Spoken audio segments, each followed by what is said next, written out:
તો રાજ્યમાં ફરી માવઠાના એંધાણ છે। જો કે અગાઉ થયેલા માવઠાના મારથી હજુ ઘણા સ્થળે ખેડૂતો બહાર નથી આવી રહ્યા।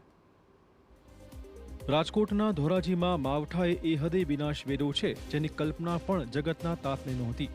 મોટી માત્રામાં તૈયાર અને ખેતરમાં લહેરાતા પાકને નુકસાન પહોંચ્યું। ખેડૂતોનું કહેવું છે કે પાક એકદમ તૈયાર હતો, પરંતુ માવઠું પ્રચંડ પવન સાથે વરસતા ઘઉંનો પાક ઢળી પડ્યો હતો। સારો આવ્યો છે, જીરું તો હાથમાં પણ નથી આવે એમ અને ધાણા પણ હાથમાં આવે એમ નથી। ખેડૂતોને આર્થિક રીતે અને માનસિક રીતે બંને રીતે દુઃખી થઈ ગયા છે કે હવે કરવું તો શું કરવું। માવઠાના કારણે ખેતરમાં પાણી ભરાઈ જતા પાકને ગંભીર અસર પહોંચી। ઘઉંનો પાક ઉપરાંત ચણા, જીરું અને અન્ય રવિ પાકોને પણ નુકસાન છે।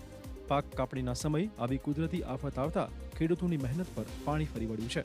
ખેડૂતનું કોઈ અત્યારે નથી, કારણ કે આપણે એમ કહી માવઠાનો માર પડ્યો એ તો કુદરતી છે, પણ એનો માલ નિકાલ થાય અને પૂરતા ભાવ મળે, સહાય કરવામાં આવે અને એનું તાત્કાલિક સર્વે કરવામાં આવે એવી અમારી માગણી છે અને સરકાર ખેડૂતોને સહાય ચૂકવે।